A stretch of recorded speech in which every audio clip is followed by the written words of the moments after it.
Are you a caregiver worried that your parent or spouse is becoming physically weaker, more disorganized, or more forgetful?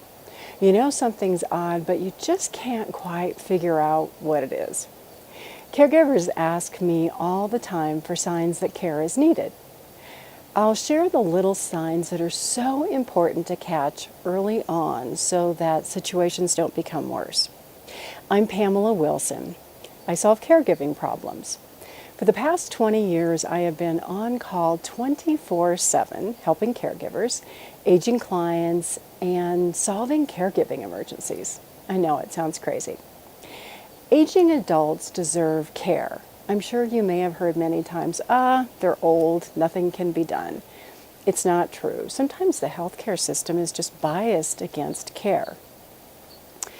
I've helped caregivers and aging clients well into their 90s have really good health and quality of life. If you're new to caregiving, you may not realize that it's going to get worse. If you're a seasoned caregiver, you may already realize this. You may feel overwhelmed, no sleep, you're anxious all the time.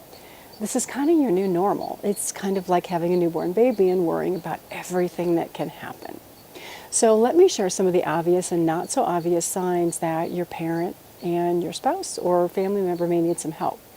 The first one is poor physical ability. Can your loved one walk distances? Can they walk around the block? Can they walk through the grocery store? Can they walk up a set of stairs without becoming out of breath or exhausted? Can they easily stand from a chair without having to rock back and forth to gain momentum to stand up? How is their gait, which means putting one foot in front of another, to walk? Are they able to balance? Can they stand on one leg and balance? Can you stand on one leg and balance? You might be surprised how much coordination that actually takes. So one of the main concerns about poor physical ability is what I call falls, fractures, and death. What happens when you receive a call from the doctor at the emergency room who says your parent had a hip fracture and they cannot return home? And you're thinking, well, why not? The mortality statistics from older adults who experience hip fractures and falls are actually shocking.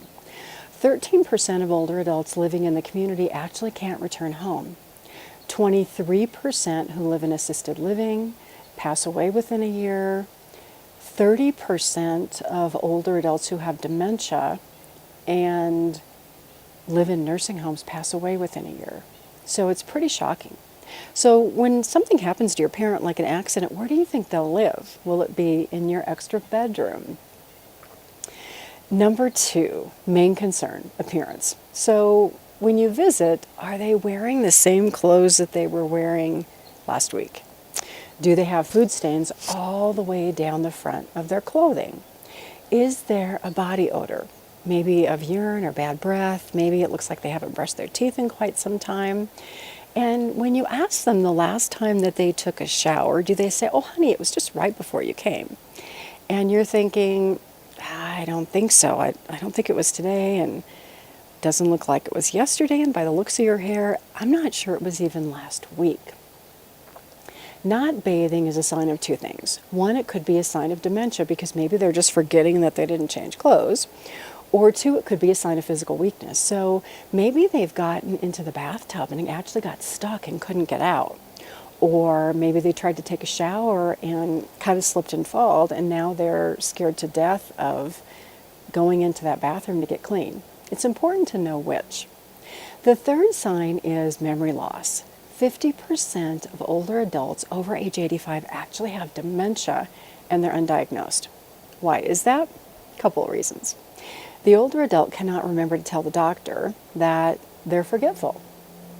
And family members don't understand the signs of dementia. So it's kind of like this slippery slope that just gets worse and worse until some crazy accident happens and then there's a diagnosis. So when you go to your parents' house, look for things. Look for piles of mail all over the table. Are there unpaid bills? Are there stacks of charitable solicitations? What that means is your parent wrote a check and wrote another check and wrote another check and they're forgetting that they're actually writing checks. And so that gets kind of scary. Was your parent a great housekeeper and now the house wouldn't pass the white glove test? It's amazingly dusty. If you go into the bathroom, is it dirty?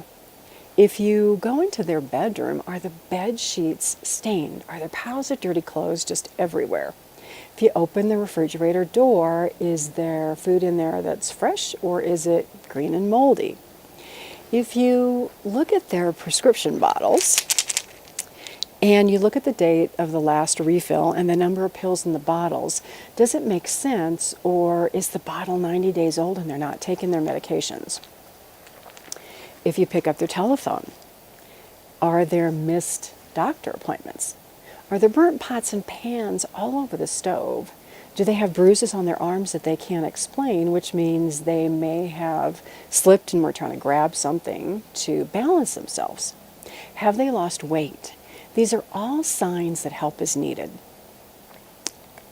Let's say that you're going through their mail and you're looking at a credit card bill and you notice, oh, they bought 400 tires. Not a big deal. But then you notice a tow bill and you're thinking, they didn't tell me anything about a tow bill.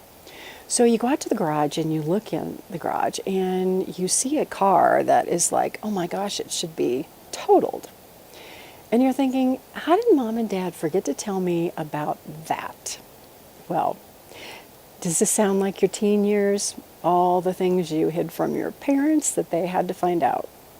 The roles have changed. You're now a caregiver for your parent, spouse, brother, sister, grandma, loved one.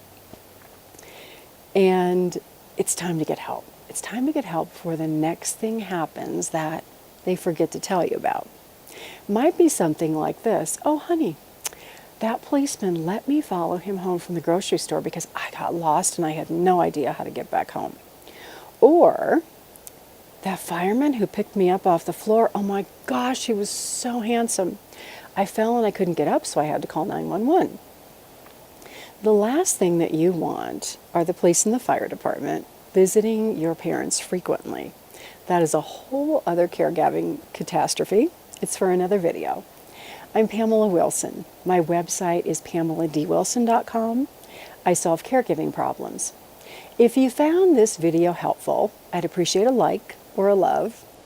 Comment, tell me your number one caregiving concern. Then share this video with others. 1 in 4 people are caregivers who are looking for reliable information. I'll see you in the next video.